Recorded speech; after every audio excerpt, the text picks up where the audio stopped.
Num tempo em que a igreja se arrastava em religiosidade seca e o evangelho havia se tornado apenas uma formalidade entre os homens, Deus começou a preparar um homem, não um pregador de carreira, não um teólogo profissional, mas um advogado, frio, lógico, convencido de sua própria razão. Seu nome? Charles Grandison Finney.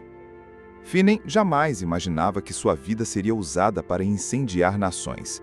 Até então, a fé era para ele um conceito distante, algo que seus colegas ridicularizavam, algo que ele mesmo rejeitava. Mas algo começou a incomodar sua alma. Havia um vazio, uma sede. E certo dia, ele decidiu: se há mesmo um Deus, eu preciso encontrá-lo. Ele saiu sozinho, foi para uma floresta e ali se ajoelhou. Um advogado tentando argumentar com o céu. Mas quando abriu sua boca, não havia argumentos. Havia lágrimas, convicção. E ali, naquele bosque, o céu se abriu. Em suas próprias palavras, ele descreveu o que aconteceu. Foi como se ondas de amor líquido atravessassem meu corpo. Uma paz gloriosa invadiu meu ser. Não sei se estava no céu ou na terra, mas Deus havia entrado em mim. Finney saiu daquela floresta um homem transformado. E ele sabia, não poderia mais viver para si mesmo. O Evangelho era real, o céu era real, o Espírito Santo era real. E agora ele habitava dentro dele. Aquele advogado racional tornou-se um pregador inflamado pelo fogo do céu. E com o tempo, as pessoas perceberiam que ele não era comum. Quando Charles Finney pregava, os céus se inclinavam. E tudo começou ali, num momento secreto de rendição total, onde o homem natural morre e nasce o instrumento de Deus. A floresta que antes parecia solitária, agora se tornara altar. O que era silêncio se transformou em chamado. O que era vazio se tornou cheio da glória de Deus. Assim começa a história de um homem que abalaria nações. Mas o segredo não estava no púlpito, estava na floresta. Porque todo avivamento público começa com um encontro privado. Depois daquele encontro na floresta, Charles Finney não podia mais viver como antes. Ele havia sido marcado pelo céu. Aquele advogado frio havia morrido. E no lugar dele estava um homem com os olhos cheios de eternidade. Ele deixou tudo para trás. A carreira promissora, o prestígio, os argumentos humanos, e pegou a cruz. Deus começou a levá-lo de cidade em cidade. Mas Finney não era como os pregadores de seu tempo. Ele não usava floreios, não fazia rodeios. Sua pregação era direta, cortante, como uma espada afiada que rasgava o coração dos homens. As igrejas que o convidavam muitas vezes não estavam preparadas. Os cultos que começavam com formalidade terminavam em lágrimas, confissão de pecados e gritos por misericórdia. Mas o mais impressionante era a presença que vinha com ele. Era algo invisível, mas real. Tão real que em alguns lugares ele nem precisava pregar. Um dos testemunhos mais impactantes aconteceu numa fábrica têxtil. Finney entrou apenas para visitar. Quando passou pelo salão de costura, uma jovem operária olhou para ele e começou a tremer. Em segundos, ela começou a chorar descontroladamente. Outros trabalhadores olharam e foram tomados por convicção.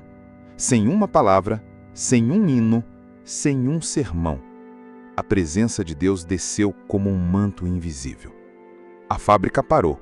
As máquinas foram desligadas. O dono, assustado com o que via, disse: "Sr. Finney, poderia orar por eles?" Ele orou. E ali mesmo, entre fios e roupas, dezenas de pessoas entregaram suas vidas a Cristo. E esse tipo de acontecimento não era isolado, era frequente. Em hotéis, estradas, navios, Finney carregava uma atmosfera.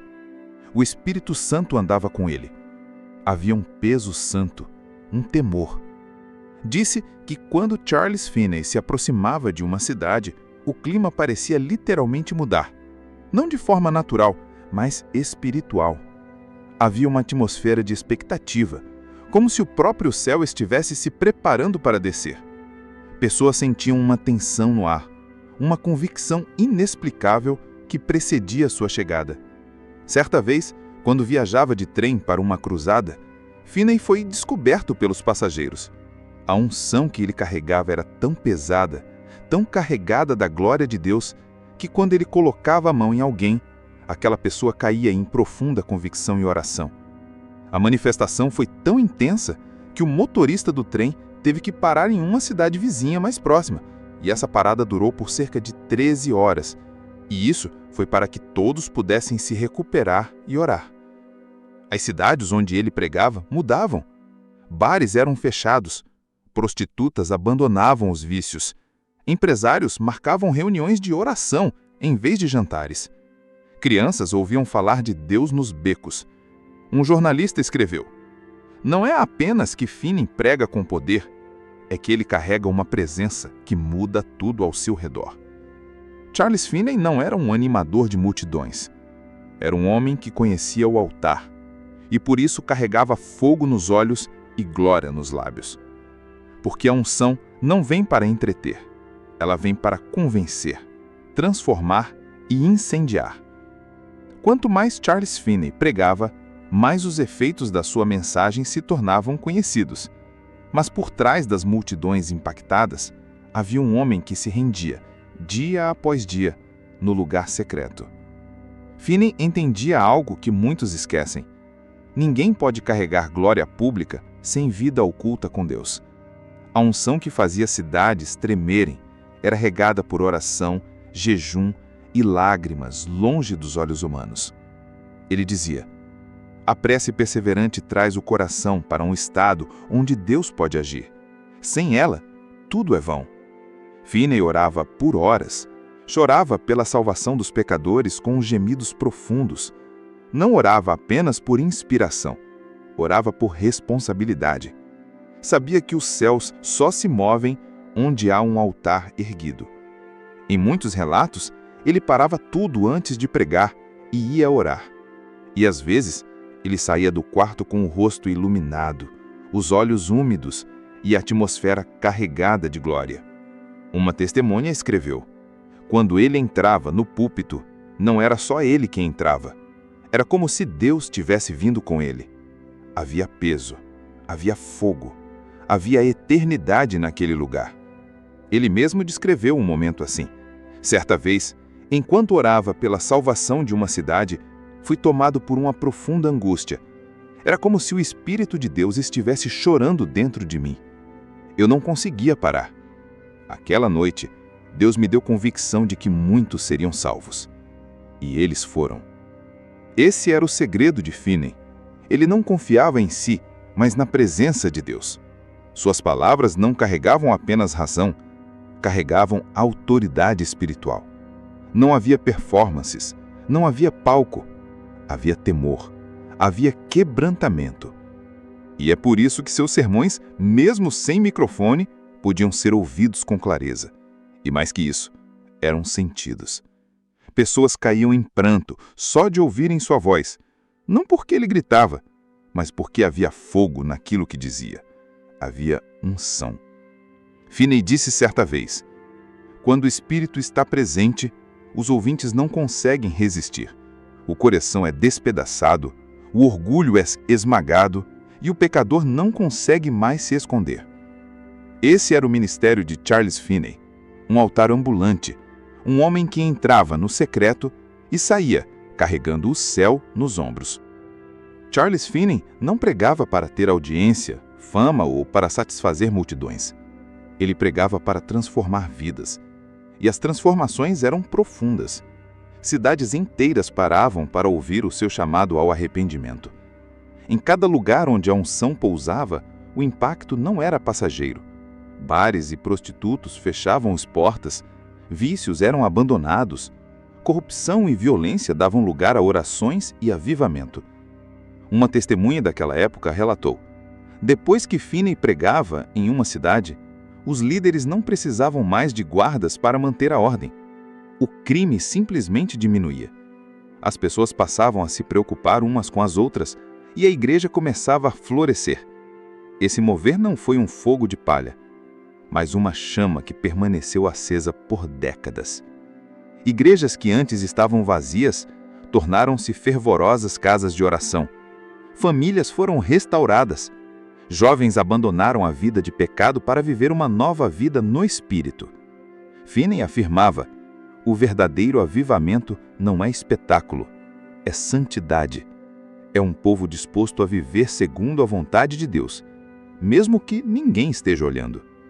E o avivamento que começou em sua voz se espalhou além do seu tempo. Décadas depois, líderes e pastores ainda testemunhavam o impacto de sua pregação. Cidades que haviam sido mergulhadas na escuridão se tornaram faróis de luz. E o nome de Finney ficou gravado como um dos maiores instrumentos do Espírito Santo na história dos Estados Unidos. Hoje, quando olhamos para trás, vemos que o mover de Deus naquela época foi uma demonstração do poder da oração, da unção e da obediência. E a lição para nós é clara: se Deus colocou fogo em um homem, Ele pode colocar fogo em uma geração.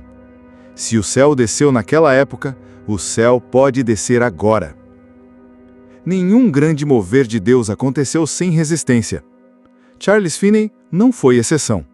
Enquanto Deus derramava fogo nas cidades, muitos se levantavam contra ele. Não apenas inimigos fora da igreja, mas líderes religiosos acomodados e até membros de suas próprias igrejas. Finney denunciava o pecado com coragem. Ele falava da necessidade de arrependimento genuíno, da santidade que exigia renúncia total. Isso incomodava os que preferiam um evangelho confortável, que agradava mais do que confrontava. Relatos da época falam de multidões que gritavam contra ele, de pastores que o atacavam publicamente e até de tentativas de silenciá-lo, mas nada parava o fogo que Deus havia acendido.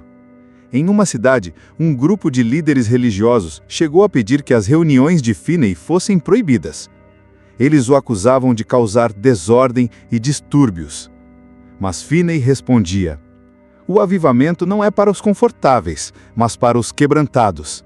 Não é para aqueles que se satisfazem com a rotina, mas para os que desejam viver para Deus de verdade. Sua firmeza e oração incessante mantiveram o mover vivo, mesmo em meio às tempestades.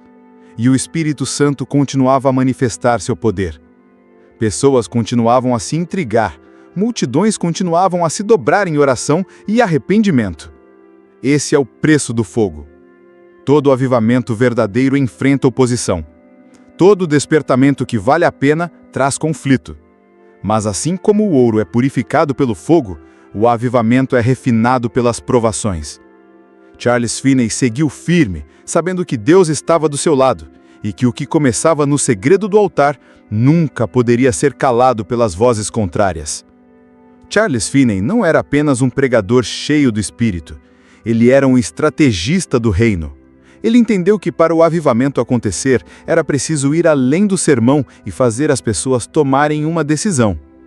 Foi Finney quem popularizou o uso do chamado ao altar, o famoso banco dos aflitos, um espaço reservado para aqueles que, tocados pela convicção do Espírito, podiam se levantar e ir até um lugar de oração e decisão.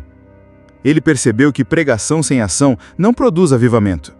E não era apenas um convite passivo, mas um chamado direto, urgente, que muitas vezes deixava multidões quebrantadas e prostradas. Esse método revolucionou o modo como o evangelho era pregado e influenciou todo o movimento evangélico moderno. Além disso, Finney usava cartazes e panfletos com convites claros à salvação, reuniões de oração fervorosas antes e depois dos cultos, exposição clara do pecado e da necessidade do novo nascimento. Ele não tinha medo de apontar o dedo, de confrontar o pecado dentro da igreja e na sociedade, mas fazia isso com amor e autoridade, porque sabia que somente um povo quebrantado pode experimentar um mover genuíno de Deus. A história nos ensina que grandes avivamentos nunca vieram de pregadores tímidos. Vieram daqueles que ousaram desafiar a multidão e chamar ao altar os corações dispostos. Charles Finney foi esse homem.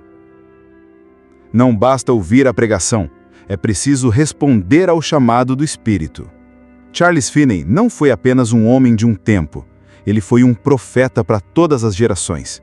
Seu ministério transformou cidades, mudou histórias e abriu caminhos para o avivamento que ainda hoje impacta o mundo. O legado que ele deixou não está em livros antigos ou em prédios monumentais, mas em vidas transformadas, vidas que se renderam ao poder do Espírito Santo e se tornaram instrumentos de Deus. A maneira como Finney pregava, orava e chamava ao arrependimento moldou o ministério de muitos que vieram depois dele. Igrejas nasceram, avivamentos surgiram e a chama que ele acendeu continua a arder em sua vida.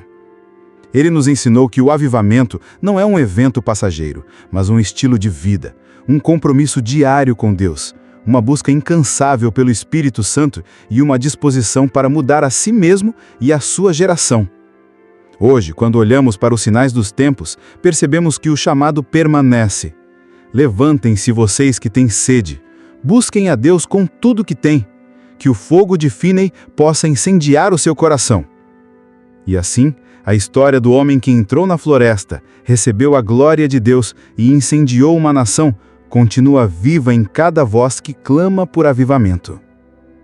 Que esse legado seja também o seu. Que a unção que cobriu Finney toque você agora e que o fogo do céu nunca se apague em sua vida. Porque o avivamento começa quando um homem ou uma mulher decide deixar o mundo para trás e entregar tudo a Deus.